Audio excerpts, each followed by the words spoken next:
মধ্যরাতে ঢাকা বিশ্ববিদ্যালয় এলাকা যেন রণক্ষেত্রে পরিণত হয়েছে। এক পলকের জন্য মনে হচ্ছিল যে জুলাইয়ের সেই ভয়াবহ দিনগুলো বুঝি আবার ফিরে এসেছে। 7 কলেজের শিক্ষার্থীদের সাথে ঢাকা বিশ্ববিদ্যালয়ের শিক্ষার্থীদের মধ্যে ধাওয়া পাল্টা ধাওয়া ও ব্যাপক সংঘর্ষের ঘটনা ঘটে। পরিস্থিতি এতটাই ভয়াবহ হয় যে পুলিশ সাউন্ড গ্রেনেড নিক্ষেপ করে এবং লাঠিচার্জ করে পরিস্থিতি নিয়ন্ত্রণ করার চেষ্টা করে। পুরো ঘটনার সূত্রপাত হয় ঢাকা ইউনিভার্সিটির প্রভিসিকে ঘিরে। 7 কলেজের শিক্ষার্থীরা তাদের 6 দফা দাবি নিয়ে ঢাকা বিশ্ববিদ্যালয়ে যায় এবং সেখানে তারা উপাচার্যের সাথে বৈঠকে বসে। বৈঠকের এক পর্যায়ে উপাচার্য প্রচন্ড রাগান্বিত হয় এবং 7 কলেজের শিক্ষার্থীদের সাথে বিরূপ আচরণ করে ফেলে।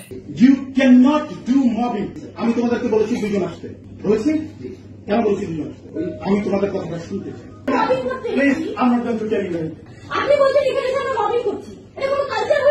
আর ব্যাস, এইখান থেকেই পরবর্তীতে শুরু হয় পরিস্থিতি ঘোলা হওয়া। উপাচার্যের এই বিরূপ আচরণের প্রতিবাদে সায়েন্স ল্যাব মোড় প্রায় 5 ঘন্টা অবরোধ করে রাখে শিক্ষার্থীরা। এতে মিরপুর সড়কে প্রচন্ড যানজটের সৃষ্টি হয়। এইদিকে 7 কলেজের সাথে ঢাকা বিশ্ববিদ্যালয়ের ধাওয়া পাল্টা ধাওয়া এবং সংঘর্ষ চলছিল। এই সংঘর্ষের মধ্যেই হঠাৎ করে ঢুকে যায় ইডেন মহিলা কলেজের মেয়েরা। এখন ইডেন মহিলা কলেজের মেয়েদের এই কাণ্ড দেখে মানুষ কথা কম বলছে, মজা নিচ্ছে বেশি।